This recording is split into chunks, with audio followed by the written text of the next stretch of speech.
the batter's box. Okay? And, what is the pitcher doing? Well, as you approach the batter's box, you should be aware of what the pitcher's doing. Is she ready to pitch already, or she's not? If she's off the plate, pitching plate, she's not ready to pitch. Okay? And when you come in, I like my batters to keep their eye on the pitcher, raise your hand before you step in, raise your hand, establish your back foot, your bat is down, clearly you're not ready to hit. Okay, and you have your hand here, holding the umpire. You do a play coverage to show that you have the outside corner, and then you bring your hands together, and now you're ready to do what? You're ready to hit. That makes sense? All right, so let's do that again. So you get ready to come in, right? Some players have like a focus point, that they look at a focus point. They take some swings before they get in the box, high, medium, and low, inside, outside, full game swings, not the same ones that you take on the on-deck circle, but full swings, maybe 3 good swings. Raise your hand, put your back foot in, tap the outside, step out to your open stance if you have an open stance, and then step and separate at the same time when you're ready to hit the ball. And since you have already done your physical reminders, you know what your contact points are going to look like. Okay? So one of the keys of hitting is that when she steps, you have to step. When she steps, you have to step. You cannot step and hit at the same time, because we don't step and throw at the same time. And the pitcher doesn't step and pitch at the same time. The pitcher separates and snaps. You separate and throw. You separate and hit. It comes from the backside, not the front side. So if you're stepping to the ball, you're not in sync with her.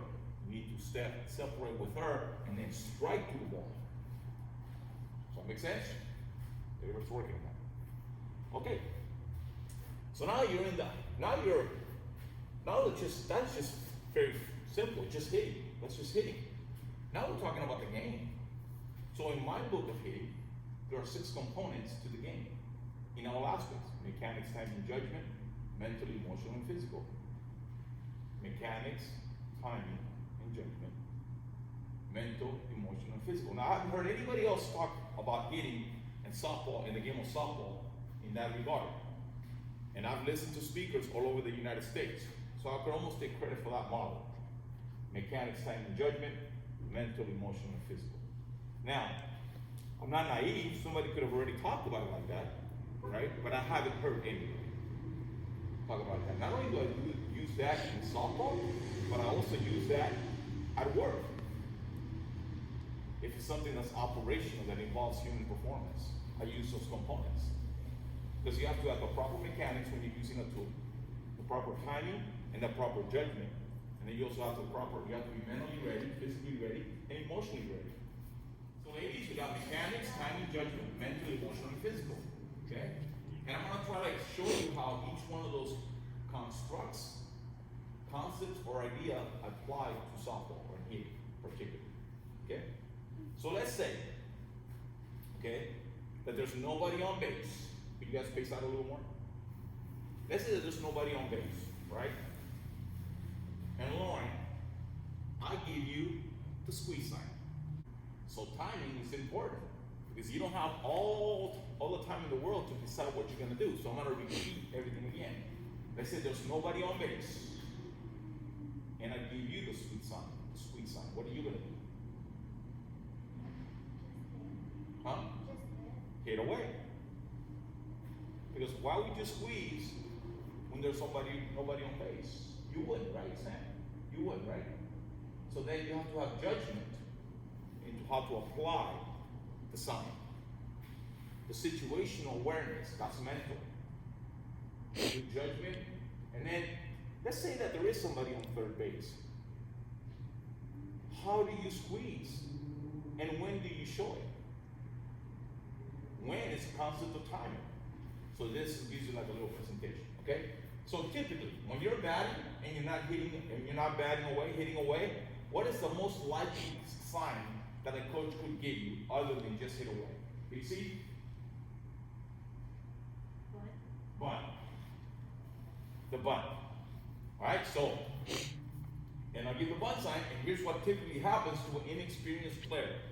The coach, in the first pitch, right, the batter sets up, and they're basically in the number 2 spot. The front foot is lined up with the front of the plate. That's the number 2 spot, right? So the batter's here, and they basically foul tip the ball straight back. They step out, and the coach gives them the bunt sign, and now you see the batter change where the batter moves away to the front of the box. How many of you guys do that? Raise your hand. How many of you guys do that on a bunt? You guys don't do that on a bunt? I saw it like 2 times in the last tournament. Maybe it wasn't you guys. Maybe it was Savannah. Okay? Because what happens when you move to the front of the box? What are you telling the other team? That you're gonna bunt? Huh? That you're gonna bunt? Exactly, Sophia, that you're gonna bunt. And there goes the element of surprise. Right? There goes your gaming womanship. Because this is the game. And part of being a game, part of playing a game, is to be deceptive. You have to bluff in poker. Right? Any game is about deception. You have to fake the handoff, draw back, pump fake here, that's a fake. Throw the ball on that side, 6 points, touchdown. You have to learn how to fake. You have to learn how to deceive the opponent. You have to learn how to be tricky in general. Okay? So then when you show a bunt, okay, so if I'm in here, right, and I get in and I look like I want to hit, how do you bunt effectively? Well, some players show it really early. And that's okay. They show it really early. That's okay. But is that the best? No, because maybe your deception is gone, right? So what I like to see my hitters do is they look like they're gonna hit. You gotta look like you're gonna hit, you're gonna separate like you're gonna hit, and then you present the bunt. So you have to be at your foot strike position, ready to bunt. Back foot's in, raise your hand, everything stays the same, open up like you're gonna hit, go to your foot strike, boom, get ready, sit up high, across the plate, not down here, sit up on the upper side of the strike zone, across the plate, stay back, and let the ball come to you, tap the ball down. If it's a sacrifice bunt, try to make the pitcher come forward and get the ball. Create confusion between the third base player, the first base player, and the pitcher, right? And you stand and you say, man, that is a pretty bunt, and you walk to first base. Not literally, but you get my point. I don't want you to be in a hurry, because you're not trying to be safe when you're bunting, when it's a sacrifice bunt. You understand that?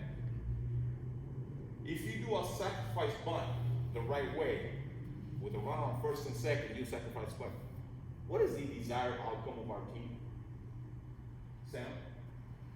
Runner on first and second, no outs, you get the bunt sign, right?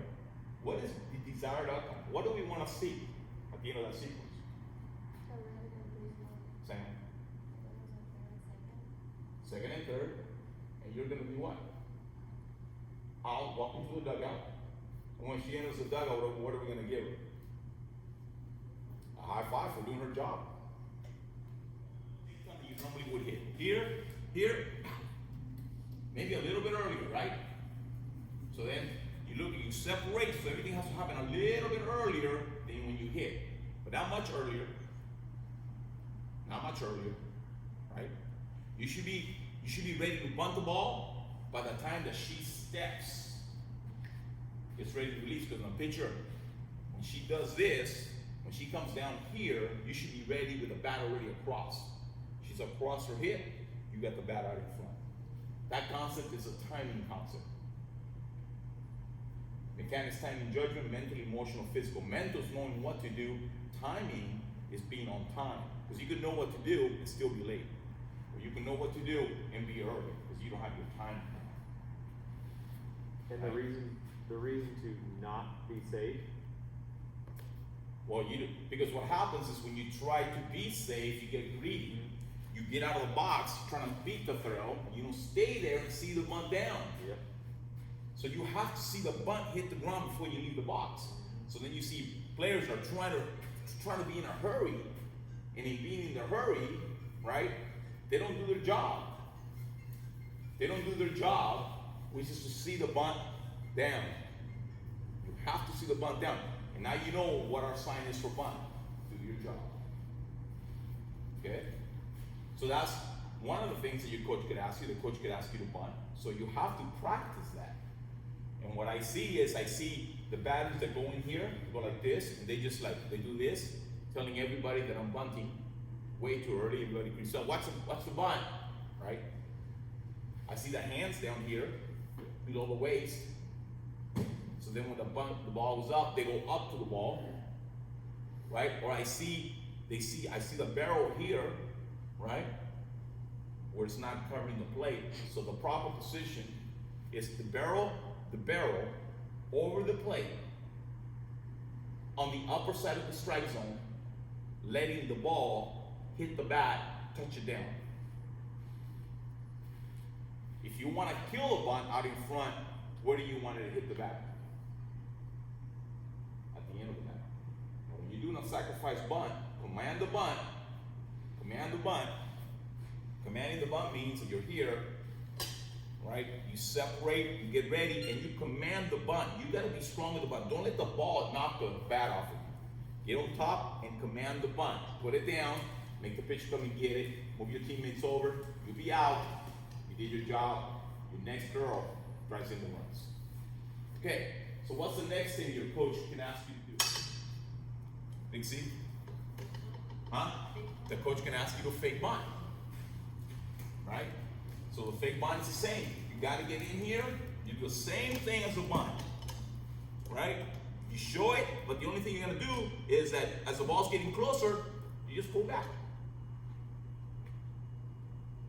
Pull back.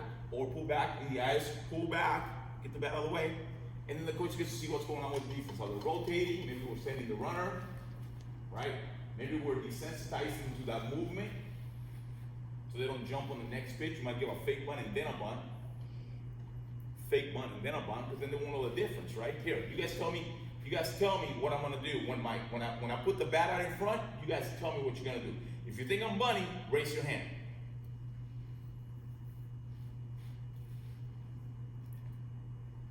Fake bunt. You can tell the difference. I'm here, I can bunt it, or I can do this. Simple movement now, they can't figure it out. So we desensitize them with that, okay, and you get it going, get them going. So we're gonna talk about the Nemesis merry-go-round later on, okay, how that works. How we desensitize the defense completely, okay? So we know that we can hit away, we can bunt, we can fake bunt. What's another one? Hit and run? Well, the hit and run is, you just attacking the ball. What else can the coach ask you to do? The coach can ask you to slash, right? The slash is that you're gonna show bunt, okay? But you're gonna actually hit away. When you slash, what are you trying to do? What's the goal of a batter if you're slashing? What are you trying to do? Hit the ball where? To the ground. Hit the ball on the ground, right? It's gonna be a runner on base typically on a slash. It's gonna be a runner on first base. The coach doesn't want to give away the sacrifice bunt. The coach wants to give you an opportunity to get a base hit and still do what? Move the runner over. Okay? So if it's a drop ball pitcher, most pitches are low, right? May not be a bad time for a slash. If it's a rise ball pitcher, maybe not such a good time for a slash because there's a high likelihood that the ball's gonna get popped up. On the slash, is the runner gonna be on the move? Most likely. Most likely. What's gonna be the count? Typically in your favor. So the pitcher has to come across the plate somewhere. She's trying to get close to the plate. A 2-ball, 1-strike count with a runner on first base is a perfect slash. Okay? So let's review the slash and let's talk about where you want to hit the ball. Okay? When you do a slash, you want to make it look like a what? Like a bunt. Okay? So you do everything. You look like you're hitting, everything stays the same. You come up here, you do the same thing. You do your plate coverage, you step out, you're ready to hit. Now, you're gonna have to go here, here, here, top of the ball. 3 steps. Right? Separation, presentation, pull back, hit. 4. 4 steps. That takes what? Longer? Who said longer? Who said longer? Anybody say longer? That takes longer, so that means you have to start what? Earlier. And that concept of early is what concept?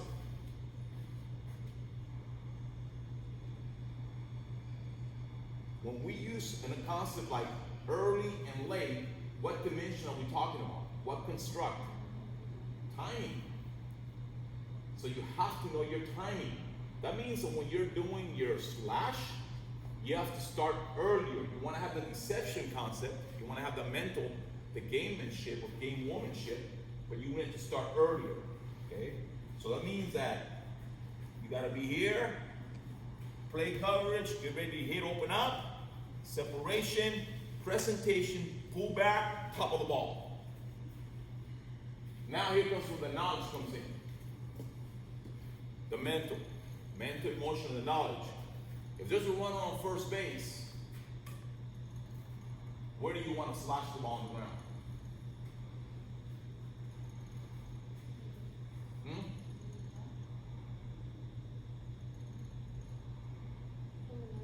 In the middle? In the middle? Because the shortstop and the second baseman are in cross. They're gonna go to There's a runner on first base. Why would the shortstop go to third base?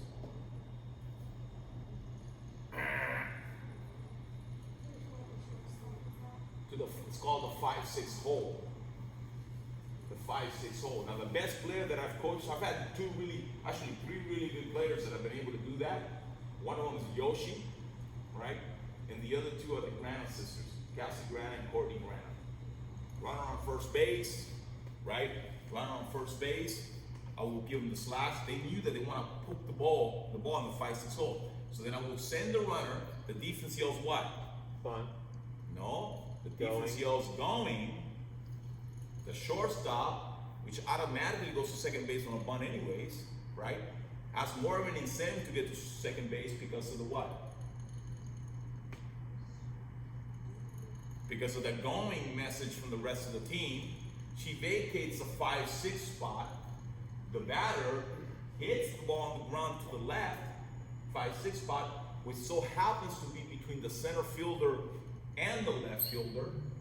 The base runner on first base knew exactly what we were doing. She saw the steal sign and the slash. She knew that the ball was going to get struck. So you know that when you get a steal, looking in, and you get a slash, you have to see the ball. There's nothing you can do about the line drive, but you should never get doubled up on a pop fly. Does that make sense? Because your eye is what? On the ball. If you see the ball hit through the shortstop you're supposed to, what do? Where are you headed, Lauren? Huh? You're the runner on first base. If you see the ball through the 5-6 hole, where are you headed? Second. You already got second. As soon as you put the ball on the ground, you already got second. Because there's no way they're going to throw you out at second base because you're off on the pitch. Right? Where are you headed? third. Exactly, you're headed third. So when you see going, you're running, you expect to hear going, you're running towards second base, you see your teammate hit the ball on 5-6 hole, you're already looking that way. Who do you pick up next? Your coach.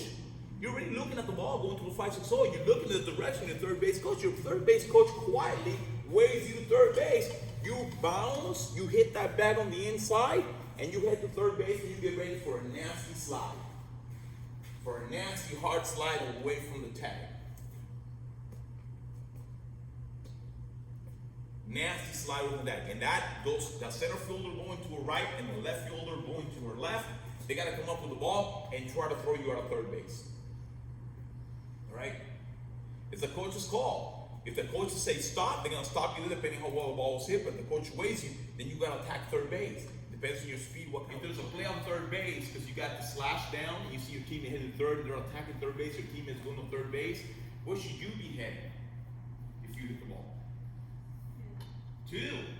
Coach of first base is a little bit further down on the outfield line, pumping you to second base silently. No talking. No vocal commands. Just silently attacking second base. If you are the girl on first base on that play when you hit the inside corner, where do you expect the tag to be? Where do you expect the outfielder to? Where do you expect the ball to be coming? You expect the ball to be coming from left field, right? Okay? So where are you going to be sliding? If you're sliding towards third, where are you going to be sliding? On the outfield side of the bag or on the infield side of the bag? Infield. What kind of a slide are you going to do? Head first on the inside of the bag. Right? Head first. The throw's coming this way. The bag's over there. Throw's coming this way. The outfielder, the third base player is going to be like this, trying to get the ball from the outfield. I'm sliding on this side. I'm going to make her try to get me over here. She might be on the outside of the bag. Right? But I'm going to slide away from the direction of the ball. I'm sliding away from the direction of the ball, whatever it takes to be safe. That's where you're emotional. That's when your competitiveness kicks in. Head first on the outside because you want to be safe. Safe at third, safe at two. We got them going now, right? Because we showed the bunt and we showed the slash, right? And they don't know what's going to happen next. They don't know what's going to happen next, right? You got to run on second and third. They don't know what's going to happen next. Okay, what happens if when you slash, right? We slash and we send the run and we say no, and you slash and the ball gets hit to the third base girl, right? Now all of a sudden she tries to throw to second base, right? But because the girl on first base was off of the pitch, she ends up being what? Safe at two.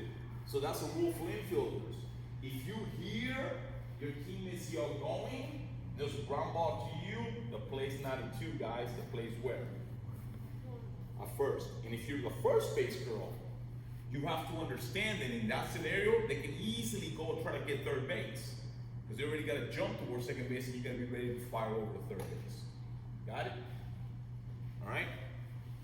So, what did we do? We had a runner on first base that got on with a nice base hit at the middle. Right? We had a Nemesis player that came in there, and the first thing she did on the first pitch is that she showed a bunt. She went in there, she got in here, she separated, right? She showed a bunt, and she pulled back. Fake bunt. Fake bunt. Run on first base, nothing happened. Ball one. Ball one, but she didn't go after anything. Ball one, okay? They actually pitched out because they thought that we were going to try to steal, okay? Now let's say the Nemesis girl gets a slash sign because she's ahead on the count.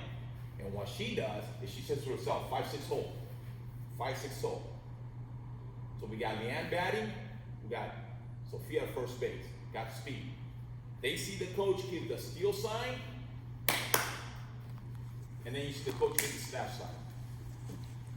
And the player at first base knows that she's got to be looking in because the ball's going to get struck, right? If she misses it, beat the throw to second base. She hits a line drive, you're going to get doubled off. That's just ball. But if she pops it up in the air, you better see it up in the air, you better get back to first base. Okay? Now, first pitch, the batter did what? Fake bunt. Oh, now, got it. Because what are we going to do the next pitch? Are you with me, Allison? What are we going to do the next pitch? We're going to slash, my girl. So she gets in here, and we're already on the same page. The coach, the batter, and the first base player, and the first base coach, and everybody in the dugout understands what is our next play. Because we already gamed this out. Right, Adam? Yep. We already gamed this out. We have talked about this. Right? Runner on first base, fake bunt, the next is a slash. She goes in there. Comes across, she opens up, shows bunt, gets on top, whacks the ball, fights the goal, and goes, oh, that's looking good. And she starts running. There you're going! Shortstop goes like this, see the ball go by the shortstop that way. Sophia sees the ball, picks me up. She's booking. She knows she's going to the inside of that bag. Supergirl in the air. You can see her in the air, completely off the ground. Laid out flat, whoosh, slides. The third base player catches the ball, tries to make a tag on her, gets stuck, Sophia's in there fighting. She's saying, I'm safe, Blue. And by the time she goes 2-2-2, this girl gets up, she throws to second base, whoosh, safe at 2. Nemesis runners on second and third, How many outs, Danny? No outs, dude. No outs, right? No outs, right? No outs. We're getting ready to start doing what? What do we call it? What are we going to do next? What are we going to start doing next? What are we going to do? What do we call it? Rally. The Nemesis merry-go-round. Say it. The Nemesis merry-go-round. We have already showed them that we can fake bunt. We have already showed them that just because we put the bat out in front does not mean that we're going to do what? Put the ball in play. We have already showed them that just because we put the bat out in front doesn't mean that we're going to bunt. It also means that we can pull back and hit the ball. What are they set up for? When? Now. What are they being desensitized to? Huh? Come on. The squeeze. They are set up for the squeeze. Right? They're set up for the squeeze. So now, the coach, you have to know, got speed on third. We got to run on second base. We have no out. Perfect time to squeeze, because if you fail, you still move a runner over to third base. Right? So the coach watches to see what happens on the first pitch. Right? Ball one. The coach knows who's a good bunter, who's been doing the work. So now, how do you do the squeeze? The squeeze, there's no glamour in the squeeze. There's no glamour in the squeeze. Okay? So you just have to make sure that you get the bat on ball. If you're the hitter, because the runner from third base is off on what? Off on what? The batter on third base is off on what? On a squeeze. He's off on the pitch.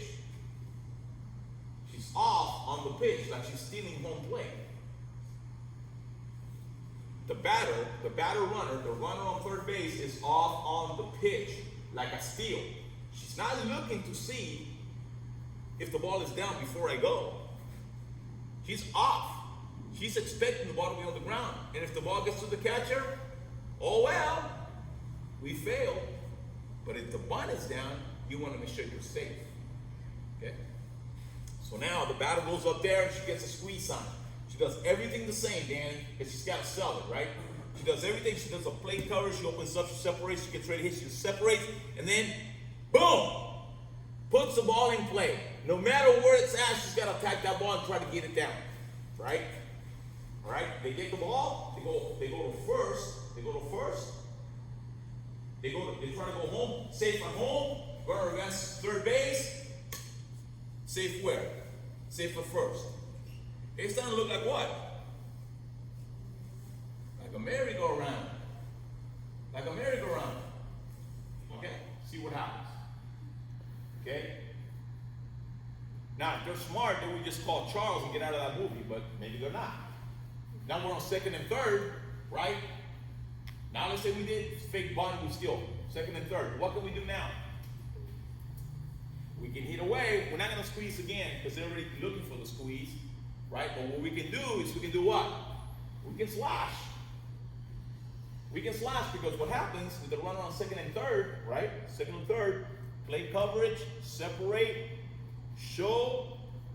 When you show, they're going to come up on squeeze defense, right? That means you're going to have all kinds of angles, and you just get on top of that ball and you hit it on the ground.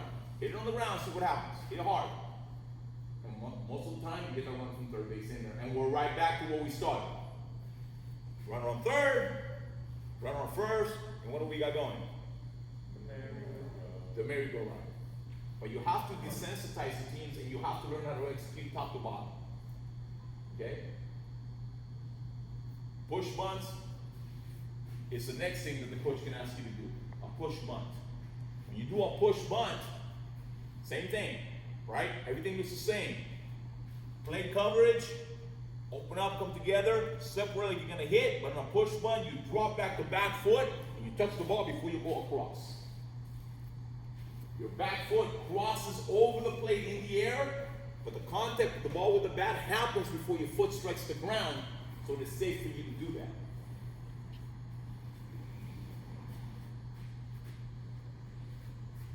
Okay, the coach just gave me the push bunt.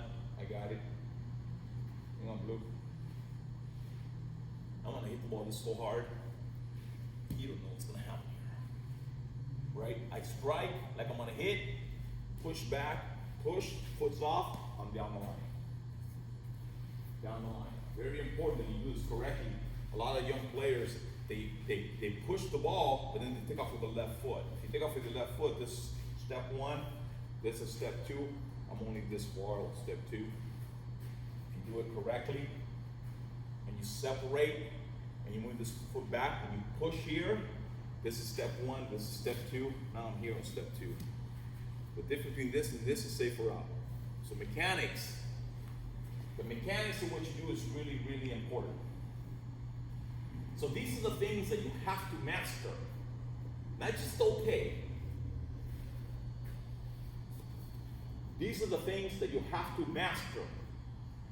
You have to master these things. Not just be okay at it, not so-so.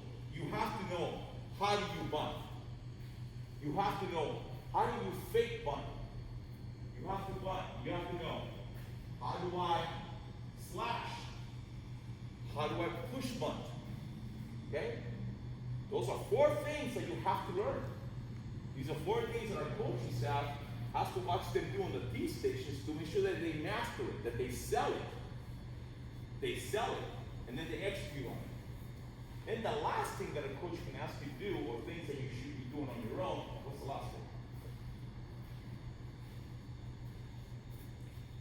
What do you do when you have 2 strikes? 2-strike approach, right? So, a 2-strike approach doesn't work for everybody, but it works for most people, especially this age. It's a mentality. It's a mentality. It's a mentality that you are not going to let the ball get to the catcher within a reasonable range. Not only are you hitting strike, you are hitting reasonable balls away from the catcher. You are trying to waste pitches on that pitcher. You're trying to irritate him. You're not going to be an easy out. So the way that you do your 2-strike approach is I see batters come in there, they do this, they open up, right? They go do a 2-strike approach, and then they go back and they go step back out again. Why? A 2-strike approach is very simple, right? You got 2 strikes, you're here, you're there, you can do this. Just put your foot down, get here, and keep that foot down there, and just hit the ball. Don't move your foot in and out again, and get short. Don't get big. Don't get big. If this is my separation when I'm hitting, right? If this is my separation when I'm hitting here, when I'm doing a 2-strike approach, I never did a 2-strike approach because I always hit home runs. Yeah, right. Look, 2-strike approach, right? Here, coverage, open up, step and separate. Once I'm there, I'm gonna bring my hands, I'm here, and I'm only gonna come back here because I'm only wanna do, my hands are gonna stay in the same spot, right? All I'm gonna do is I'm gonna keep my hands, I'm not gonna bring my hands back and load again. I'm gonna be here, and I'm just going to poke that ball. Poke it, put it in play, see what happens. I can't tell you how many times you hit a home run on a 2-strike approach, but just put it in the back of the ball and using your wrist. Got it? Let's summarize really quickly.